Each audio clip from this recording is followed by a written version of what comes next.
आज हम बात करेंगे द गुड डायनासोर मूवी के बारे में। तो जल्दी से फटाफट से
लकड़ी को खड़ा करता है, जिसमें से सबसे बड़ी लकड़ी को गिराकर अपने पिता की बात बताता है, जो अब इस दुनिया में नहीं है। अब जंगली बच्चा भी अपनी फैमिली के बताता है।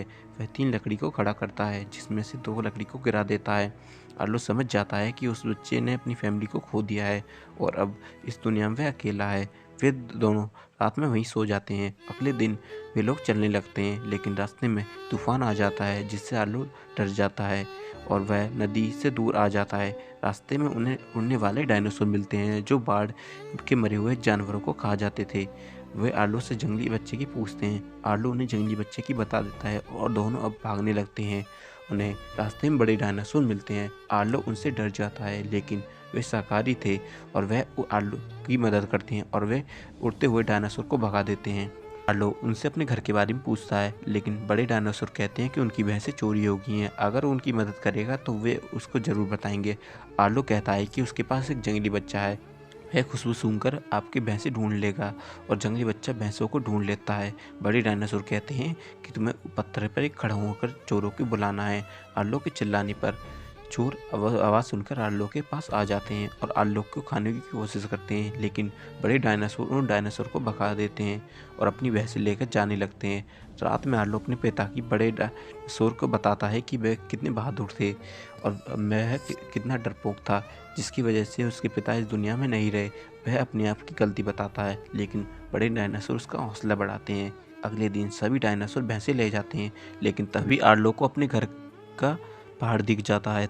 वह उनकी तरफ बढ़ने ही लगता है, तभी वही उड़ने वाले डायनासोर फिर से आ जाते हैं और जंगली बच्चे को खाने लगते हैं, लेकिन आर्लो को गुस्सा आ जाता है और वह जंगली बच्चे को बचाकर उन उड़ने वाले डायनासोर को मार देता है और जंगली बच्चे को बचा लेता है। लेकिन तभी नदी में बाढ़ आ जाती है और आर्लो जंगली बच्चे को लपेटकर नदी में बह जाता है।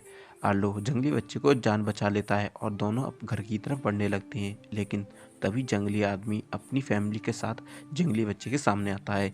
जंगली बच्चा उनके साथ खेलने लगता है।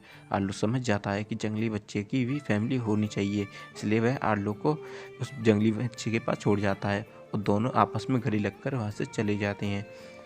अब आर्लो अपने घर पहुँचता है तो उसकी माँ और उसके भाई बहन उसे देखकर बहुत खुश होते हैं और उसे गले लगा लेते हैं। अब आर्लो भी खाने के स्टोर पर अपने फुटप्रिंट लगाता है, क्योंकि वह एक लंबा सफ़र तय करके आया था। और इसी के साथ यह कहानी यहीं पर समाप्त हो जाती है। यह कहानी 2015 में रिलीज़ हुई थी। उम्मीद है आपको पसंद आई होगी।